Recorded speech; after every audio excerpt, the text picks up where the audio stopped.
Hi, everybody. I'm Dee Lisa, the dream doula for women. I help high level women understand their dreams so they can manifest their best life. That's so beautiful. And I'm Ghost Abalar, known in the regular world as Brenton Bennett. And I do a lot of different things, but one of the things that I've been specially trained in is shamanic dream interpretation by the Mm. shamans of ancient Mexico, who I managed to learn a lot with. So I'm really excited for this conversation. And so, yes, I'm excited to hear what you know about dreams that I don't, because I know that throughout history, dreams have been studied and useful for different societies. I mean, I think back in Greek times, they had dream temples. So, like, Yeah, when you they were sick, you certainly didn't go to did. the hospital, you went to the dream temple. Yeah, there was a long history of people actually falling asleep in temples and then getting messages from their spirit guides or the divinities within those temples and getting messages as to their purpose or what's wrong with them or how to heal what's going on with them. So it's a very, very ancient art. And it's actually very interesting. The word Mexico, which is where much of the information that I have about dreams come from, it means Mextli Xico, which means Mextli is the moon and Xico means navel.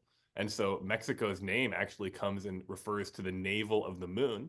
And in many different dream cultures, but Mexico especially, they refer to the navel as the place where our dream body is located. And so the navel of the moon means the center of the moon's dreams.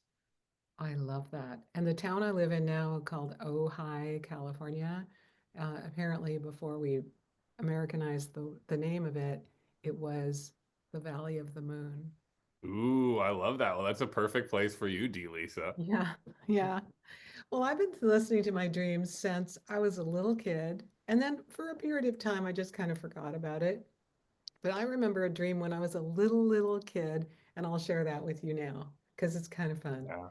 Uh, Before I was in school, so maybe I was 4 or 5 years old, I'm dreaming I'm in this actual place that I live in waking life, and it's raining because I'm in Seattle.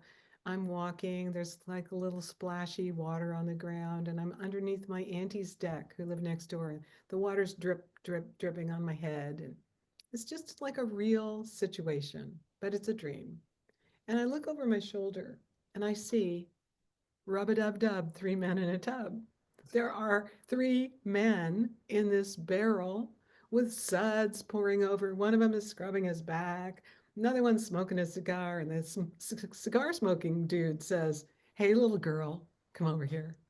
And I said, "No." He goes, "No, you have to." And in the dream, I said, "I don't have to do anything because this is my dream. And if I want to, I can just wake up." And the cigar smoking dude said, "No, you can't." And I said, "Watch." And in the dream, I put my hands on my hip. I closed my eyes really tight. And when I opened my eyes, I was in my bed, awake. And I thought, that is so cool. I'm going back and I'm going to say, "Neener, neener, neener." And I went right back to sleep, but I didn't go back into that dream. And it took me many years to realize that you could become lucid in a dream and know that you're dreaming. Yeah, well, that's such a beautiful, beautiful reminder because that's really what's going on in this world, you know? It's like according to the shamans, is like even though that our dreams, they're like a very instant form of manifestation. You know, we can immediately see, oh, once I'm conscious of something, I can decide to experience something else. It's just like that in real life. You know, True. remembering that we have that ability to just wake up from anything and be like, I'm going to dream something else. Now the results may not be so immediate as in a dream, perceptually in the visual and sensory dimension, but etherically and energetically, it can still be as immediate when we decide to wake up from a situation that we don't want to be experiencing and dream something else. Right. In fact, my 4-year-old asked me once, which is real, mommy, when we're dreaming or when we're awake? Such a profound question What did you because say? I said, "What do you think?" And she said, "I think they're both real." Yeah. Well, And that's now that young woman is studying healing. She's an herbalist and she's studying Ayurvedic things. And so yeah, she's on the realm of what's real and in the physical world. she's helping the dream of plants go and meld with the dream of the humans. Because Yeah. according to the shamans, they say everything, dreaming for them is the fundamental action of the universe.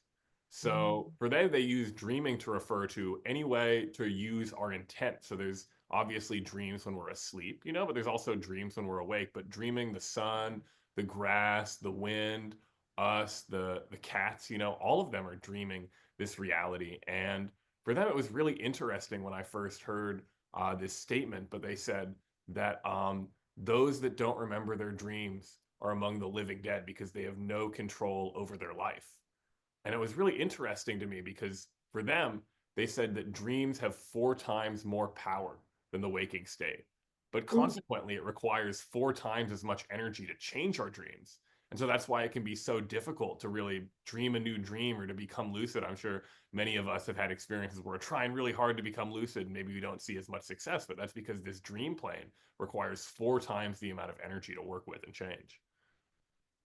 that's beautifully put. Yeah, many people try to become lucid in their dreams, and it takes a while. There's a guy whose book I read, he talked about lucid dreaming, and he talked about how for a year he tried all the techniques. He woke up at a certain time to go back to sleep at a certain time. He took supplements. He did, dream sleep hygiene that would bring him the best dreams. And he finally realized how he could tell he was in a dream or awake. And his tell was if he didn't know, because at a certain point, if you're thinking about being lucid in dreamland and then you're lucid in waking life, you're like, wait, is this a dream? It became really un, unreal to him when he was awake. So if he was walking across a field, he would hop. And he said if he was in a dream, he would keep floating up. And if he was awake, he would come back down to the grass. That was his Yeah, that's tell. a great one. That is a great tell. They say that there's so many different ways. One of the more interesting ones that I learned was apparently in dreams we don't have a nose.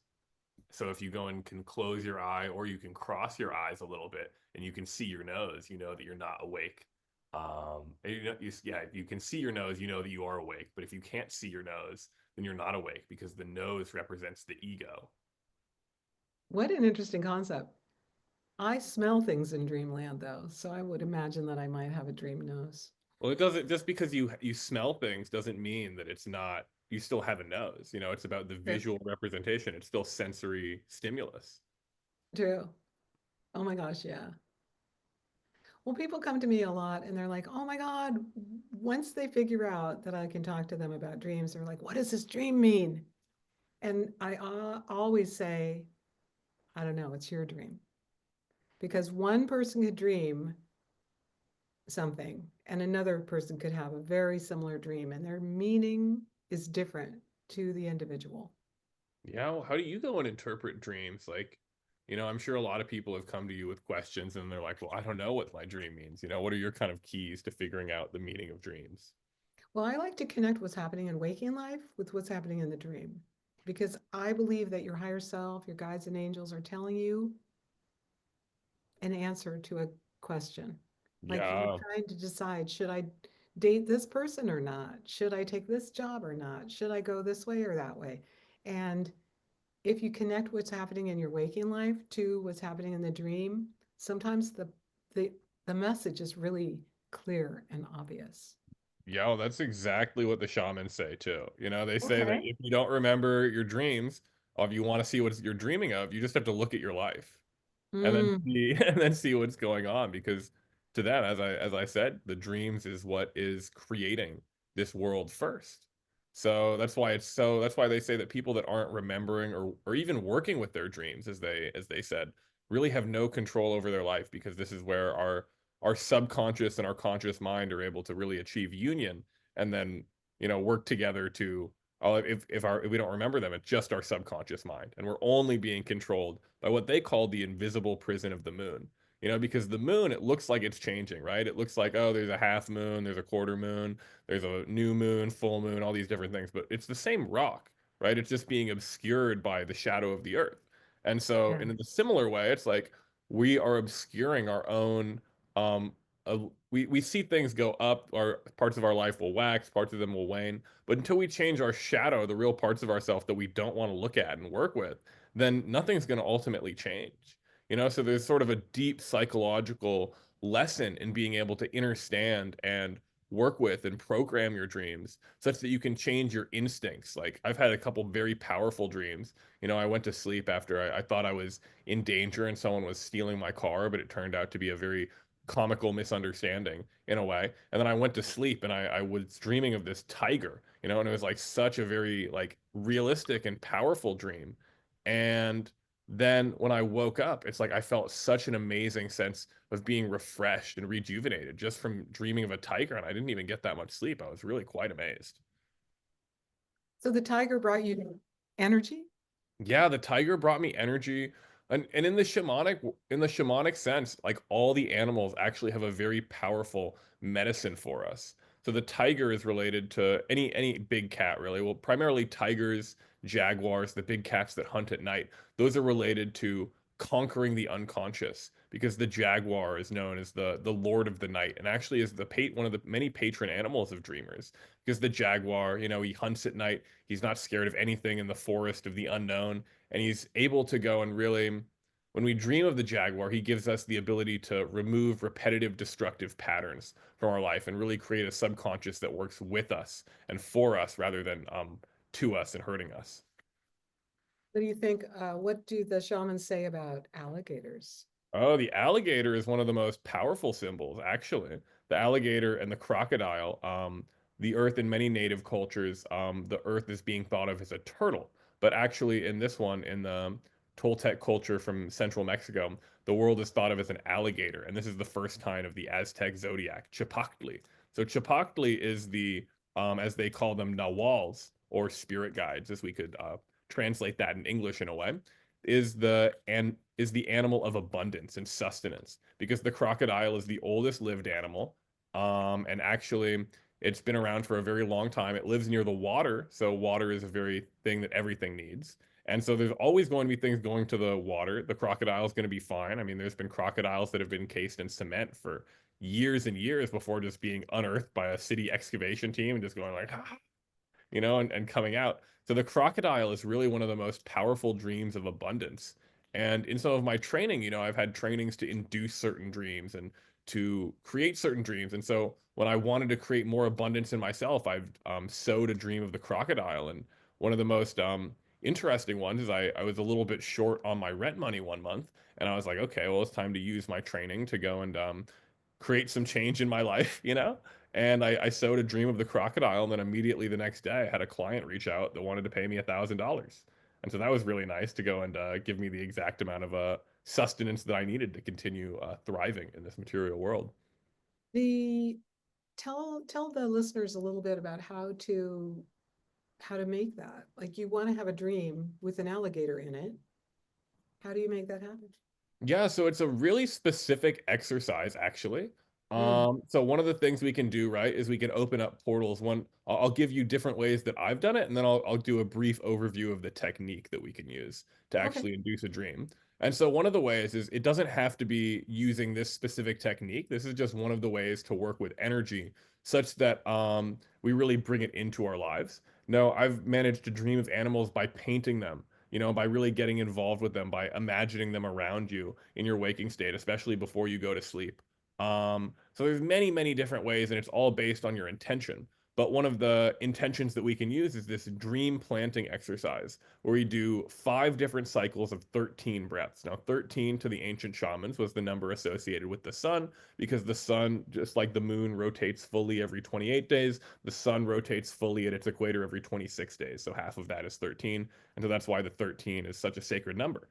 So what we do is we do 13 cycles of breaths. And I'm not going to do the full exercise because it'll just be me breathing a bunch, but I'll give you guys the key so you can practice this at home if you choose to. So the first exercise is we're always going to be looking a certain direction and be imagining something as this is occurring. We're breathing in through our nose and out through our mouth.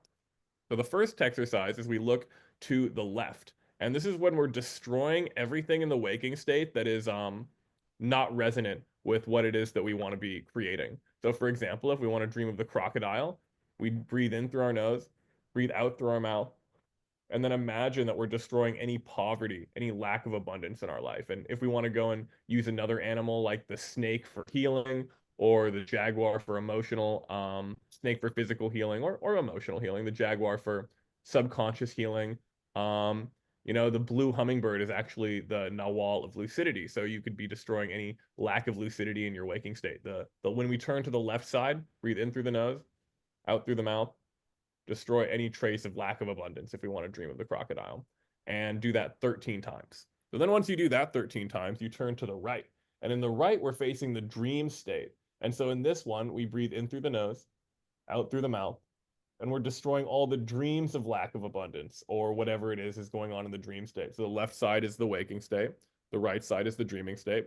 And then we turn up. And this is when we're destroying any of the energy in the heavens. So as you know, there's a hermetic axiom, as above, so below, right? So we're destroying any energy in the heavens that is interfering with what we want to create. So any planetary energies, any dreams of the heavens that are interfering with our manifestation. Breathe in through the nose, out through the mouth, and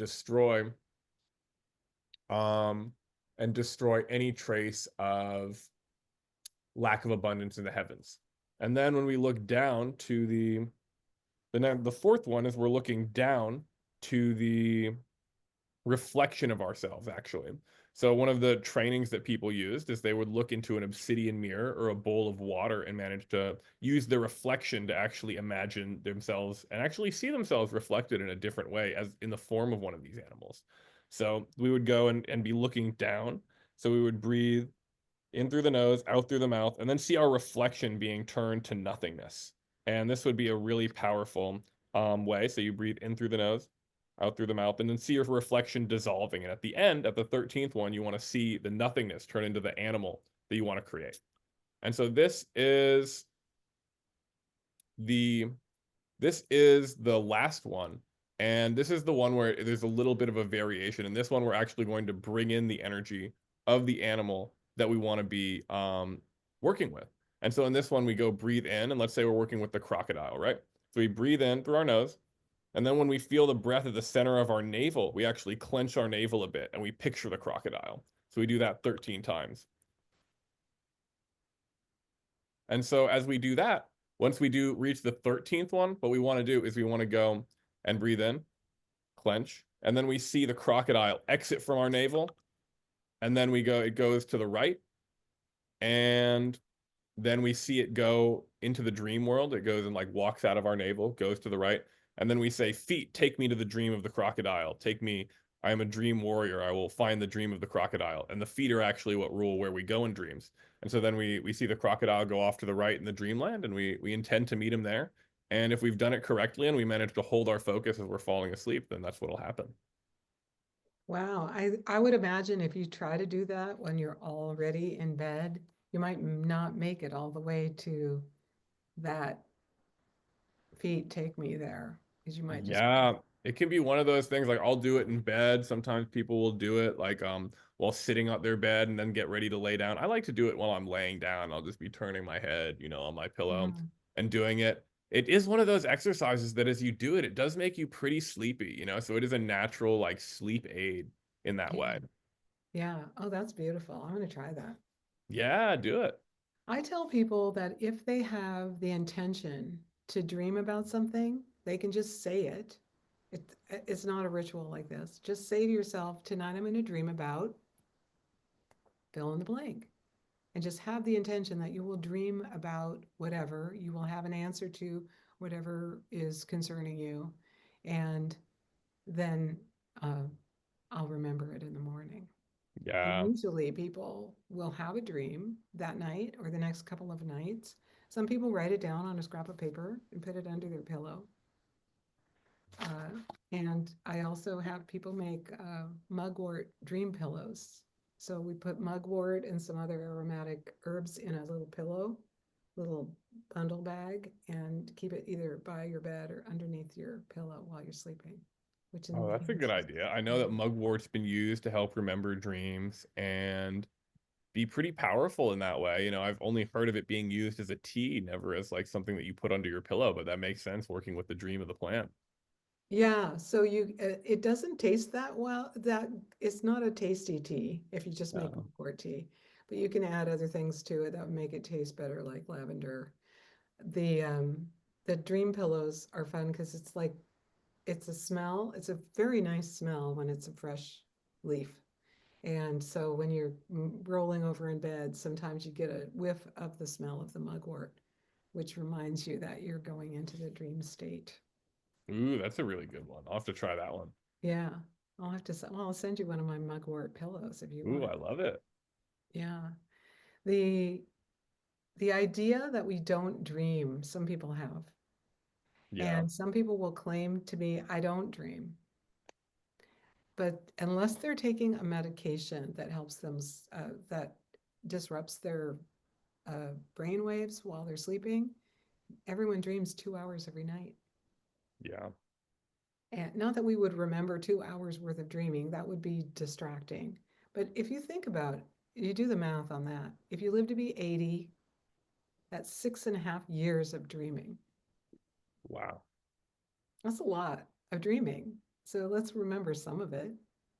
Yeah, I mean, it's for me, I've gone long stretches without remembering my dreams, and then certain things that I've done, like just not consuming anything that's really going to alter my perception throughout the day, taking a dream journal, setting my intentions when I wake up, and actually this is another one that can really help people that don't remember their dreams is just learning to really sit in the same position that you woke up in, because Mm-hmm. your organs actually are all conducting subtle energies. And so when you learn to just sit in that same subtle energy that you woke up in, you'll have an easier time remembering your dreams. And right between that and writing them down, there's a massive, massive boost that I found from sometimes not remembering any dreams to often remembering multiple dreams per night. Yes, and yeah, I tell people the same thing. Like if you rolled over and woke up, but you knew you were dreaming and suddenly you can't remember the dream, roll back over into that position you were dreaming in. And sometimes the dream comes flooding back. And Yeah. also when you start writing it down, you're like, I don't remember any of that. When you start writing down the dream, sometimes the rest of the dream will come. Oh, certainly. It's because we need to train, everything takes energy. And so the subconscious isn't going to give any energy to something it doesn't think is important. So if someone's not remembering their dreams, then it just means they haven't really trained their subconscious to say, yeah, this is something important. This is something I need to use energy to do. And Yes. by just dream journaling, I mean, I resisted dream journaling for years and years, but once I finally started to do it, it's like one of the best things that ever happened to my dream recall. I think it's fun because I've been writing down my dreams for over 30 years. And when I first started doing it, I just, had a dream journal. I bought all these different journals that I thought were fun, and sometimes a scrap of paper, sometimes a pencil. Um, I would wake up in the night and think, I got to write this down. And without disturbing my sleep too much by putting on a light, I would write, I was dreaming. And then in the morning, I'm like, what was that dream? And that was the whole thing I wrote down. I was dreaming. And then I like wake up with the pencil in my bed next to my pillow. I'm like, oh, went back to sleep. The dreams that I think are important for people when they first start listening to their dreams and paying attention to the dreams are the ones that are really bright or really frightening. Nightmares. Yeah. And in my opinion, nightmares are scary so that we remember them. Yeah. It's not a subtle idea that you can just roll over and forget about. It's like that is, you're going to remember it maybe for years, but certainly for the rest of that day. It'll Yeah. be in your head. You'll be like, oh, I was driving a car really fast and I smashed into the wall, or I was doing something in dreamland I would never do, like killing someone. It's so interesting to help people understand what their nightmares are telling them. Yeah, how do you interpret nightmares? Well, the same way I do everything else, like what's happening in waking life that this might be a metaphor for. Yeah. So if something is chasing you, maybe you're running from something in waking life. Maybe Yeah. you are being chased by not really a monster or a creature or a person, but you're running away from something. So what would it be? Is it a concept? Is it an idea? Is it a job? Is it a person? What are you running from? And what would happen if you woke up inside of that dream and turned around and said, "Why are you chasing me?" Yeah. Or what is the message here? Like, wouldn't that be fun if you could become lucid in the dream and say, what? One of the things I learned to do when I first learned about lucid dreaming is to become lucid inside of a nightmare. I would dream perhaps I was climbing up the side of a mountain, like rock climbing, or on this really. And I'm not a rock climber, so I don't know why that was a metaphor for me in dreamland. But I was like, in the dream, I'm gonna fall down the cliff, and certainly, and then I would go, wait, this is a dream. I can fly if I want to, or I can just pull myself up. So for the first few times of lucid dreaming, except for that childhood dream that I shared, I just remembered it was a dream, and suddenly I was out of the scary part of it. I climbed to the top, or I woke up.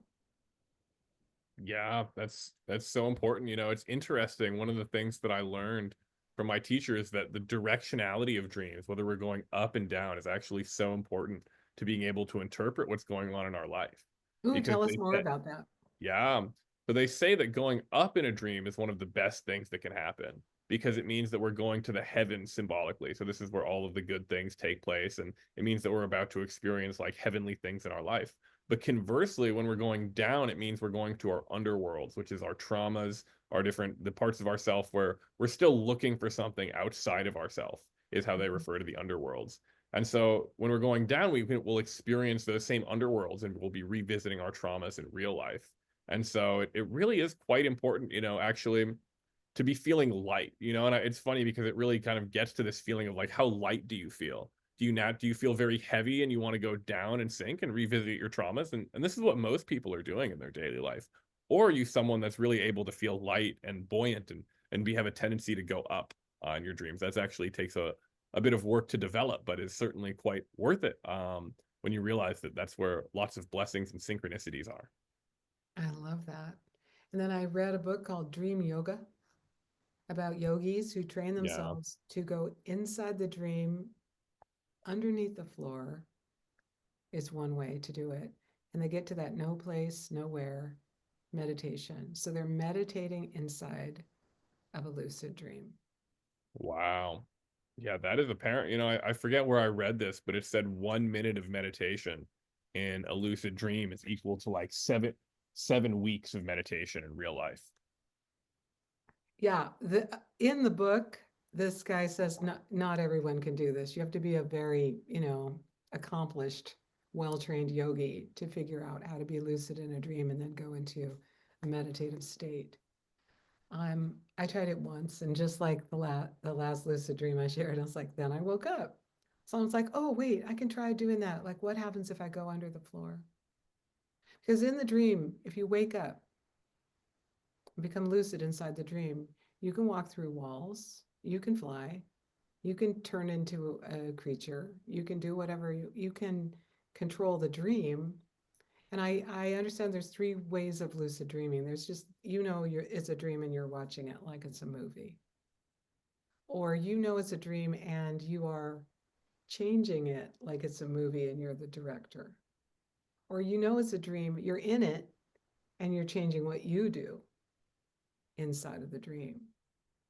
Yeah, those are all super powerful things, you know, and even learning, it's funny, I've had some dreams actually where I've learned to shapeshift, you know, and turn Oh, into cool. different birds and different animals, and that's been very powerful. You know, I'm not someone that's always been like, oh, it's a dream, I can fly. Even when I know it's a dream, I'm like, can I fly? You know, and that actually, according to the shamanic training that I have, that's because I'm too identified with my own story still.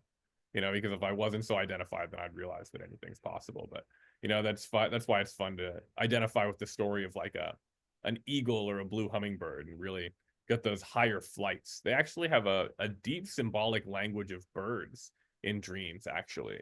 And birds are like the ones, there's many different birds for different things. So for example, the blue hummingbird is the symbol of lucid dreaming itself, of discipline, of prophecy. And this is actually the bird that the Aztecs started the Aztec Empire from, is the blue hummingbird.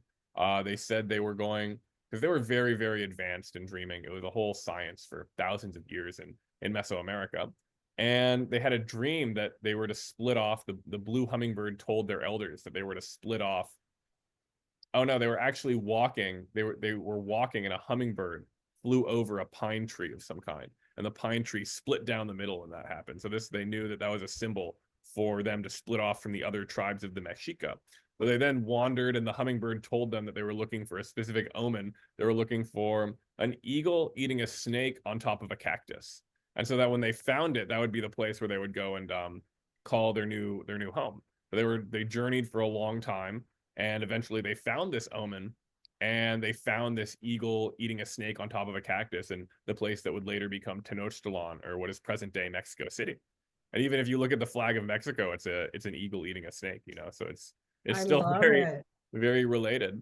But the eagle is actually the symbol of the confidence, and it's the solar bird. So eagle is a great animal companion to dream of if we want to be more confident.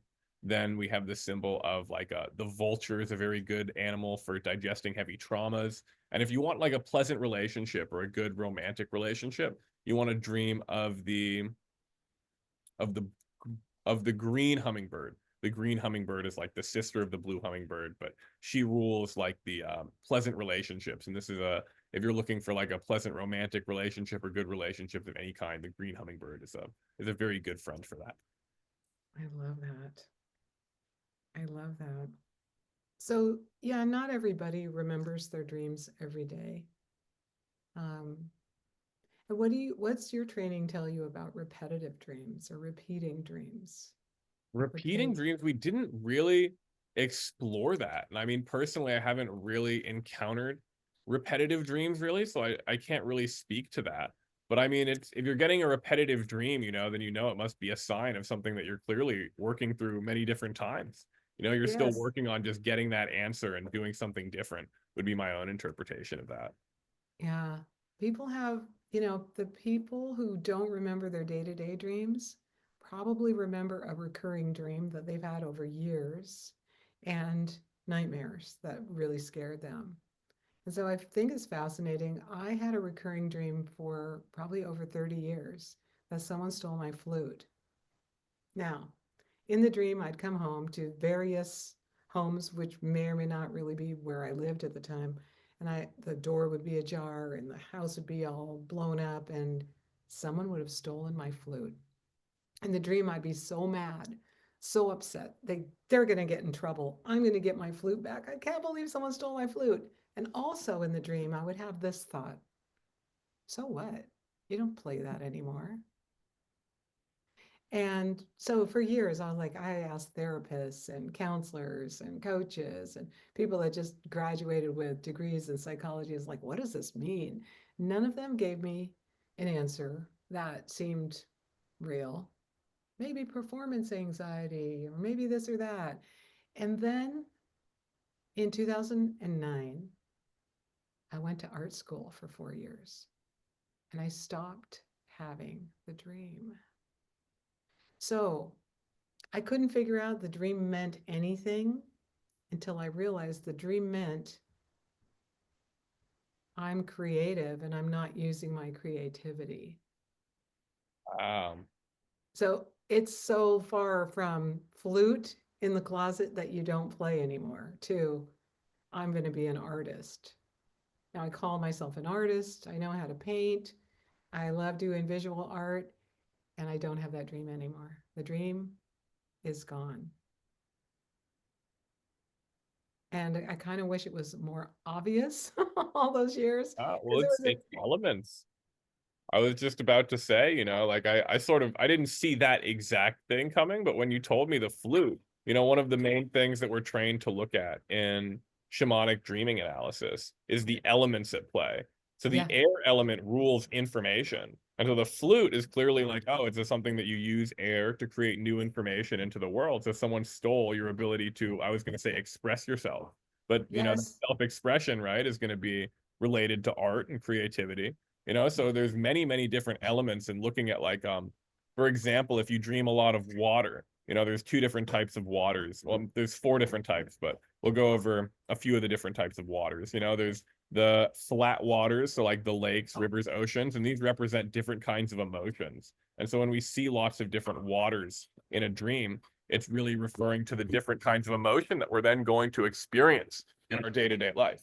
When we dream of, vertical waters of the rain, this is actually a very different kind of dream because the flat waters, they're like too much emotion, but then in the vertical waters, they're the joy, they're the really pleasant emotions that we're experiencing. And so rain's always a good sign. When we dream of ice, it's a dream of something being locked away.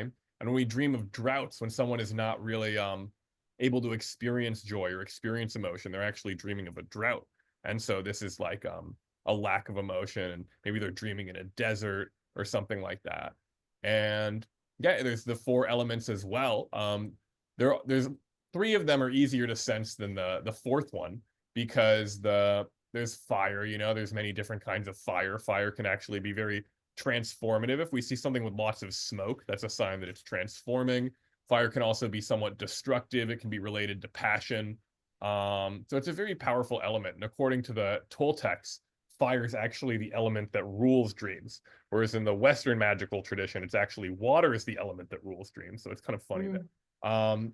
But anyway, for the air is also very significant. And I have a long background in tarot cards, so these four elements are very familiar to me.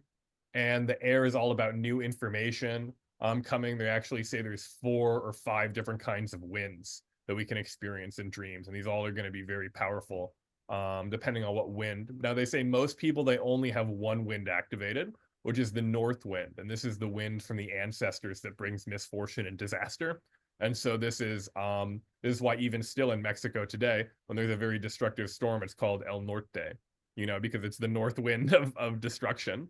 Whereas then there's the red wind coming from the west, which is all about the pattern of shedding and being able to shed something and give life, and it's the direction of life and death. So if we want to give like if we have a cold, right, or any kind of sickness, really, we want to give death to the cold and life to our health.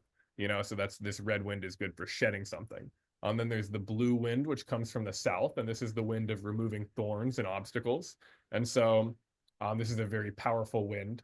Um, and then there's the wind of the east, the yellow wind of blessings, prosperity, and knowledge. So this is one of the really pleasant winds to have.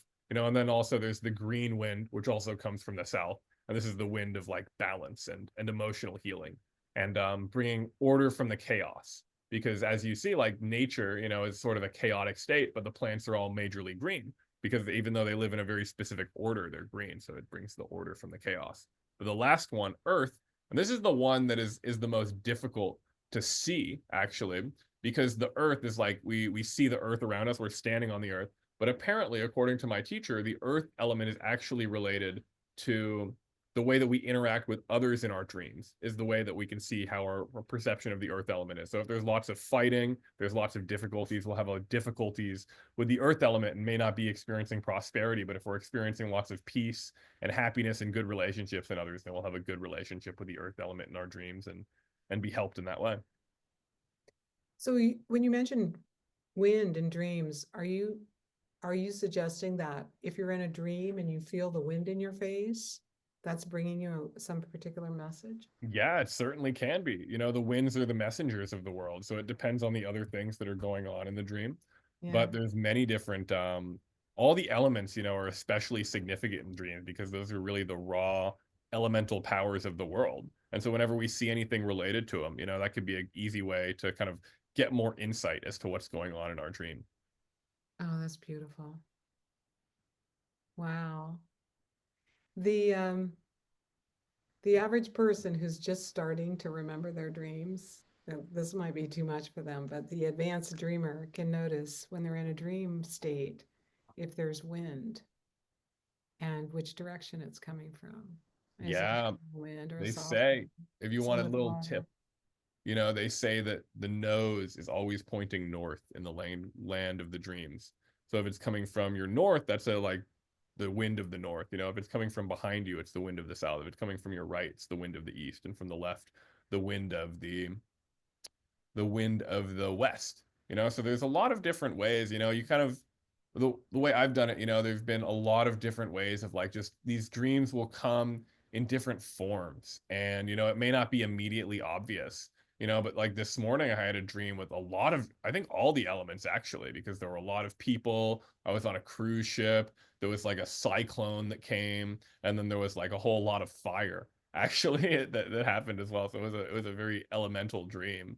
And yeah, even just like it took me a while to even figure out what the cyclone was really doing in the dream, but you know, even just kind of remembering all the different shamanic lessons I've learned, it's made it a little easier. So it's like they'll show up, you know, like you'll see them in different ways and it may not immediately be clear, but as long as you can remember like fire is transmutation, water is emotion, air is information, and earth is relationships with others, you know, like you'll be able to see how these elements are really playing out in your life. I love that. And then you were mentioning that you have a lot of people in your dreams. Are these people that you know in waking life, or are they are dream Sometimes friends? sometimes they certainly are people I know in waking life. I think that, you know, like it's often, especially people that I'll like see through the internet, I'll end up seeing a lot in my dreams. So I was talking to like someone that I know in Miami that makes that does pretty well for themselves in one of the dreams, but then it was like a whole cruise ship, you know, and I think to me it really represented like my new experience with online business, you know, and realizing that I'm actually moving to like a whole new reality through doing this. And there's a lot of like a little bit of fear and subconscious resistance, but as well as being open to the transmutation. And it was like sort of tense before the cyclone, but then after the cyclone, everybody became friends, right? And was sort of like, oh, we all just went through this transformation together. So it was then like a change in the whole relationship of the earth. That's great. That's a great analogy for doing taking your business online, because the cruise ship is cruising right through the storm into settled waters with all of your um, new friends that you met on the internet or not. And wow, that's a great analogy. Cruise Yeah. ships, yeah. And you live in Seattle, so sometimes you can go down into Belltown in downtown Seattle and you see the cruise ship, which is at the level of the buildings. So like 6 stories high or something. They're ginormous, Yeah. ginormous Yeah, boats. I'm meeting a lot of people from the cruise ships. I do tarot readings and have been for about almost a year and a half now. Every Friday at Tenzing Momo, I'll do tarot readings, which is a, for those Oh, that don't know, fun. Tenzing Momo is a shop in Pike Place Market, which is the largest market in Seattle. One of the largest markets I would reckon in the world. You know, it's very large and unique. Definitely go there if you happen to be in Seattle. But there's a lot of people that come in from cruise ships over there, so I'll be talking to a lot of those people every Well, I'm Friday. glad to know that Tenzing Momo is still a going place. I remember going there once and buying a bunch of herbs to, I don't even know. I think I was making dream pillows Yeah, full back in the circle. day, like many, many, many years ago. And I gathered up all this stuff, and the guy behind the counter said, "What are you doing? I wish I had all this stuff at home." Like all the things I was buying was like, "Whoop." Yeah. Yeah.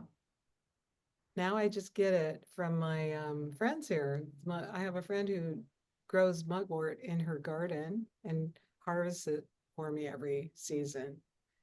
And I've got some left over and some white sage that's gifted to me from somewhere else. So Oh, do the you find yourself dreaming of the plants? so far I haven't dreamt of the plants, but I have a shaman friend who that is how he decides which plant he can use for his work. Is first he eats some of the plant, and then he dreams about the plant, and then he and the plant have a conversation whether it's okay to work with him or not. Well, yeah, that's very, very advanced stuff. You know, I was reminded that, you know, according to my teacher, it's not only possible to go and manifest using animals in the dreams, it's also possible to manifest using plants, but because plants are a little more different, you know, some people have the proclivity to deal with them, and other people, you know, it's more difficult. Well, and as we talked about earlier, this is a dream, this waking life we're in. Yeah, we're living in a dream right now. Everyone who's ever had a near-death experience who talks about it, they say it's like waking up from a dream. And then when they're dead, that seems real. And this seems like a dream. Yeah, you know, like it's my teacher was telling me about how through his dream training he actually managed to go in and and perceive what it was like before he decided to incarnate. And it was like he was just chilling in this like multi-dimensional like world. It was all black. And then, the old they refer to karma as old winds. And so if he felt like a wind actually physically blow him into his mother's womb.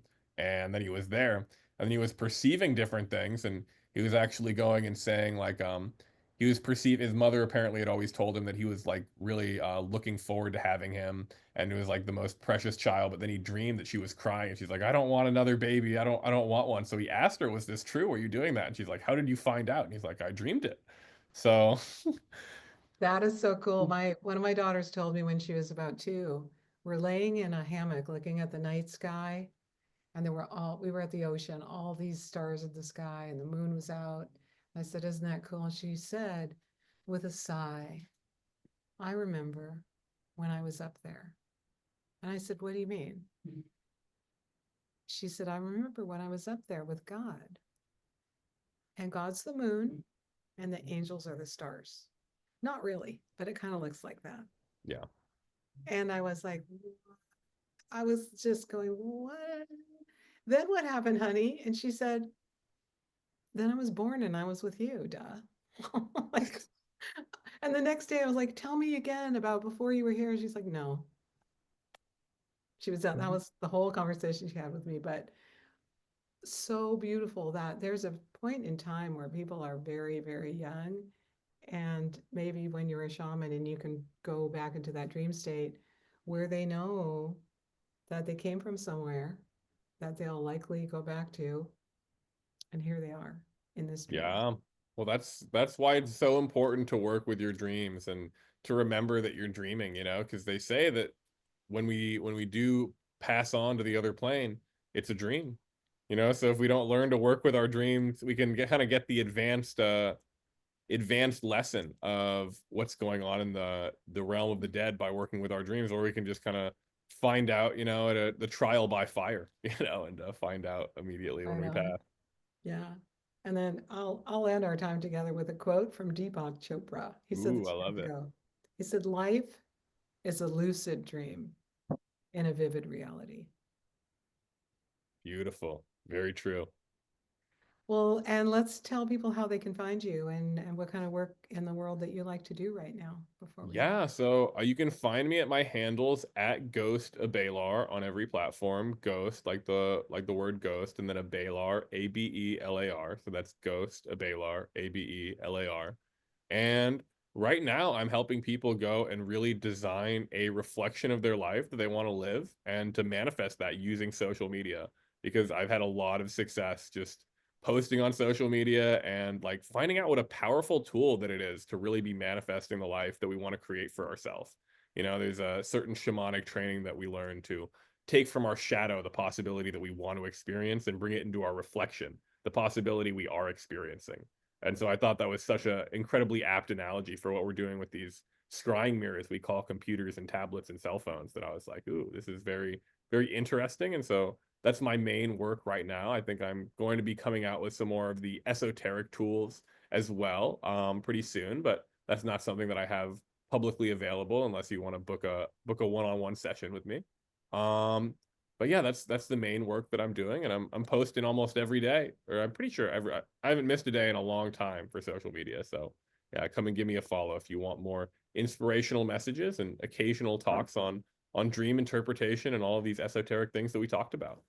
Cool. Well, I'll put all the info in the show notes. And thank you for being here today. It was a really fun conversation. Yeah, thank you guys. Aloha. Aloha.